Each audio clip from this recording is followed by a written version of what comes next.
Hello and welcome to the space that gives you inspiration on work, on life, and how to balance both worlds. I hope you have a cup of coffee, tea, juice, wine, whatever tickles your fancy, a pen and a paper because things are gonna get serious. Remember to like, comment, subscribe, share, and even hit that notification bell so you know every time a video goes up. Are you hearing my intro? It's changing, right? I'm still looking for the perfect one. So in the comment section, let me know what you think my intro should be like. What vibes do you think I bring so that I can use that as my, as my starter. This is the final month, the final week of March. Guys, guess what? The first quarter of the year is done. Imagine that, guys. The first quarter of this year is done.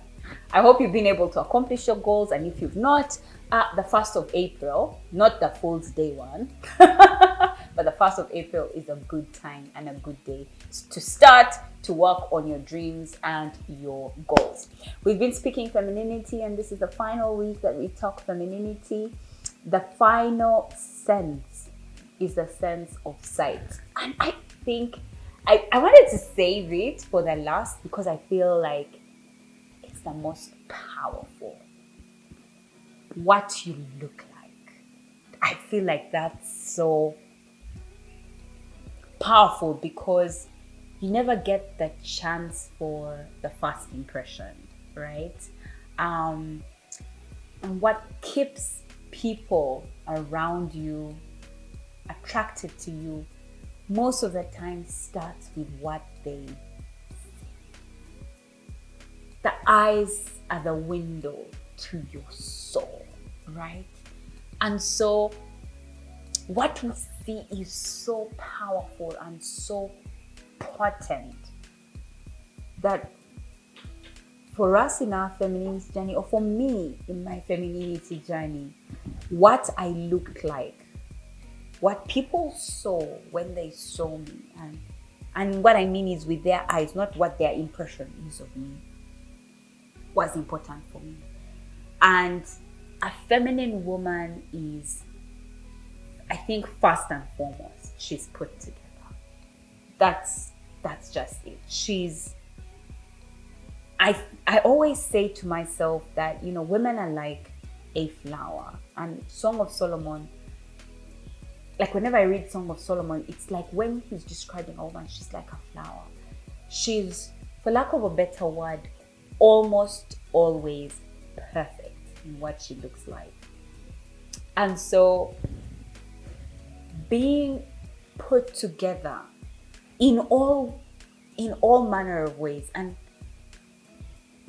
from your hair to your clothes to your shoes, to your nails, to your toenails, to your face, to just to look put together. And every time I've watched a video on femininity, I feel like this is where people start, okay?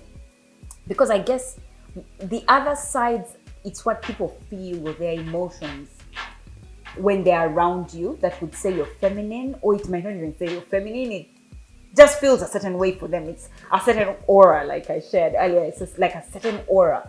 But when you look feminine, people can see it. And so that first part of being put together. And so there's so many videos on YouTube about what it is like to be put together. Now, in the course that I did on femininity, I need to report myself because this was what I looked like, or starting to look feminine, was probably, let me put it in present continuous. Is there such a thing as future continuous? Because I don't know if I will ever look feminine in the definition of the femininity definition, whatever those words are that I am saying. I don't know whether I will ever look that feminine, that description of feminine. What's that description? So, like I said earlier, a woman is flower. So she looks like a flower. So she wears color. As you all know, in that department, I don't do very well. And I'm not too sure if I'm going to try to do well. Once in a while, like a cockroach, I lose a kawaya and I wear a yellow and I wear a green and I wear a red. But generally, I will wear either black or white or nude. And this has been for years. So this part I'm not going to talk so much because I don't have the moral authority to talk about colors and dressing up in flowers and florals and your dress is flowing. And because that's the definition that the femininity class gave me and a lot of the femininity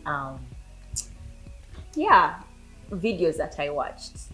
Where the flowers and the headband, like I just can't see myself with a yellow flower on my head. I'm sorry guys. But no, I'm not auntie with a hairband. What with what? No, I'm not. So that part, I'll ask you to go and watch some YouTube videos on femininity and get that part because I have no moral authority to talk about it. I have the moral authority to talk about things like when you're feminine, you wear things like ruffles. So a lot of my clothes are they have like an extra zhuzh, okay? Like it's not straight cut, like there will always be, I'll add some form of flair, okay? And I try to embrace my curves or the lack thereof, right? Because really, there's not much in that area, but I try to embrace what I love. I remember once I posted a video and a guy in the comment section wrote and said, "Where is her bum?" Right? And so I wasn't shocked once when a photographer actually photoshopped a bum for me. I think it was really paining him that I had no bum. Well, in his opinion. In my opinion and my husband's opinion, there's two things that are on my backside that look like a butt. So yeah, I must be having a butt. But anyway, I try to wear as many form-fitting clothes as I can so they can embrace my curves. I found the power of high heels. I found the power in how I stood like when I was wearing high heels. There's a way I am when I'm in those high heels. I'm not very tomboyish and sitting like this. Like most times I'll sit up straight, put my legs together, cross my legs really elegantly and like delicately because I'm wearing a high pair of heels and clothes that are like this. So when it comes to the feminine, in my definition, I think there should be a place for the feminines who are like myself, the more alpha females who can't be caught wearing a floral dress. Yeah, but we can be caught in a nice form-fitting, high-heeled shoe. So that's where I feel for me the feminine in my own definition. Like I shared, guys, I'm sharing just my own opinion. Okay, so that's what it is like for me in terms of what people see when I dress up. It also includes things like jewelry, just those really small. If you're feminine, right, the feminine side of you. Or when I was learning, what was on my ears, so I had all these ear piercings but no earrings. Okay. So I just learned the power of a tiny little, earring, a necklace. I'm still learning how to wear more rings on my fingers. I just feel like the one band is enough for me. But there's people that will wear way more than these. But then I also don't think it should be distasteful. It should be really done tastefully for it to come out as a, feminine, like the softer sides. Not too much, right? Just delicately done. I'm still learning how to wear bangles. My favorite one bangle broke, and up to now I've not replaced it because I didn't have many more. I just had that one. So the jewelry that you wear, I wear literally only golds or pearls. That's what worked for me because I felt like it brought out the feminine side of myself. For other people, they'll wear silver. Other people will wear mostly diamond. I'll get there soon, but for now, for me, it's just the pearls and um, the gold and the pearls, because then it works really well with my either black or my white. Let me know in the comment section if I should just give you my why I dress up the way I do. Like, maybe I should, because I have a minimalistic wardrobe. And so maybe you guys would like to know about it and how to dress. I mean, they usually call it a capsule wardrobe. So I wear a capsule wardrobe, meaning everything I wear matches with everything. Like, if you went into my wardrobe right now and I asked you to get me a pair of pants and a shirt or a t-shirt, it would definitely match, because I wear a capsule wardrobe.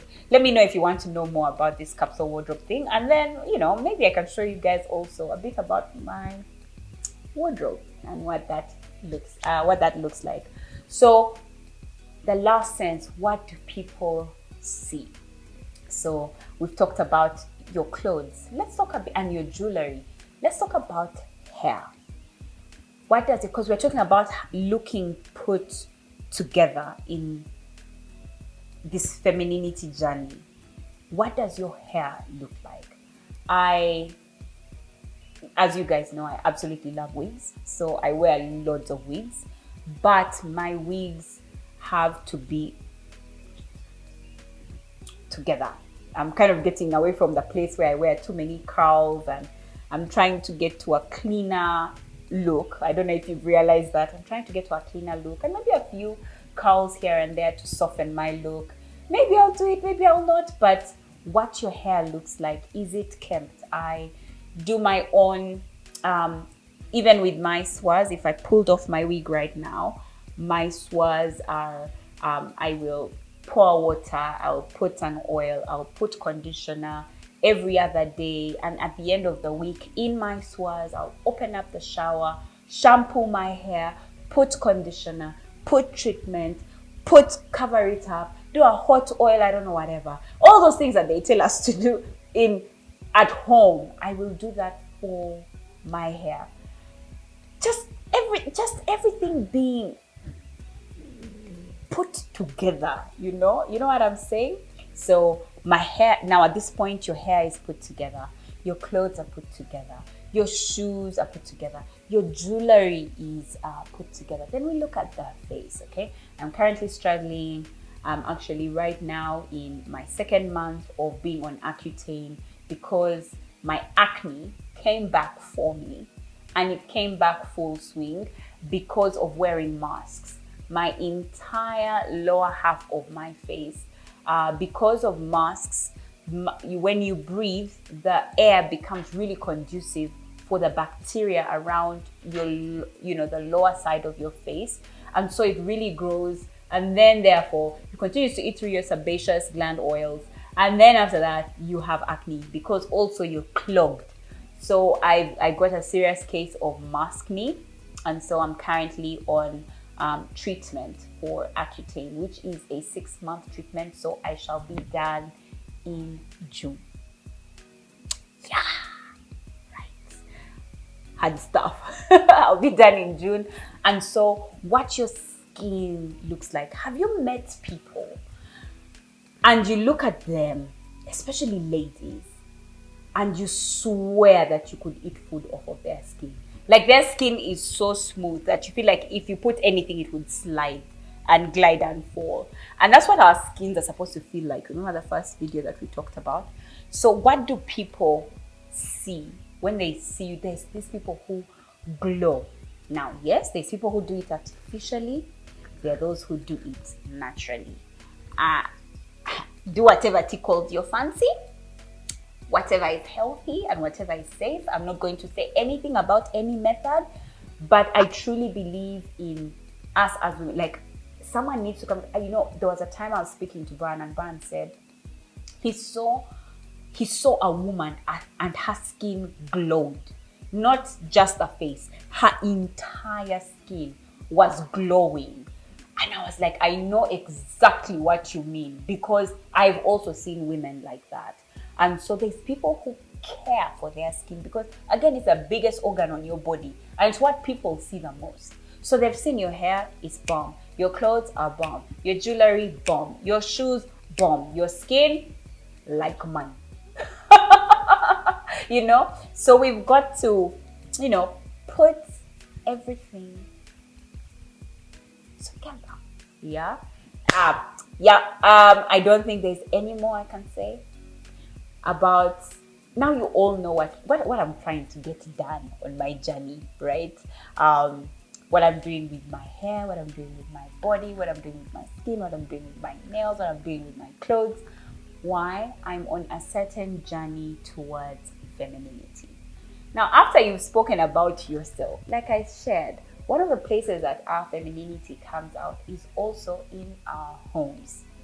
Do your homes feel like a home, or it's like a house?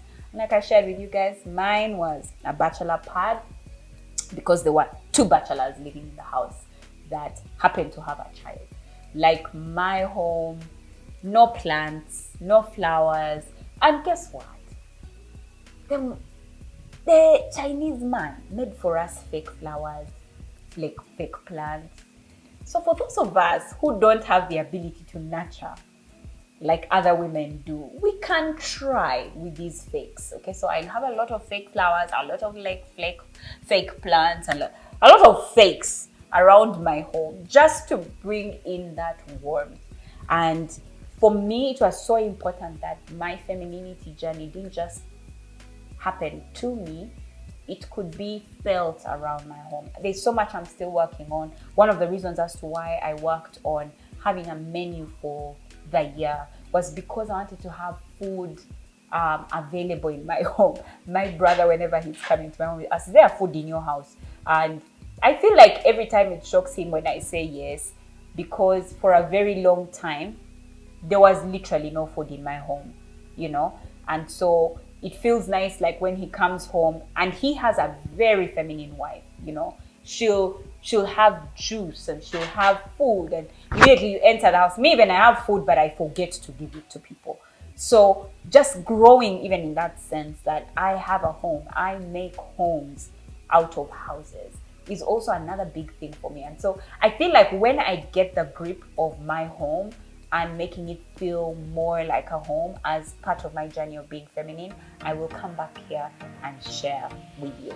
But in the meantime, let us be this Womanhood month, or this month of womanhood, or whatever, has been absolutely phenomenal for me. I've absolutely enjoyed it. Now, let's start it. See you guys.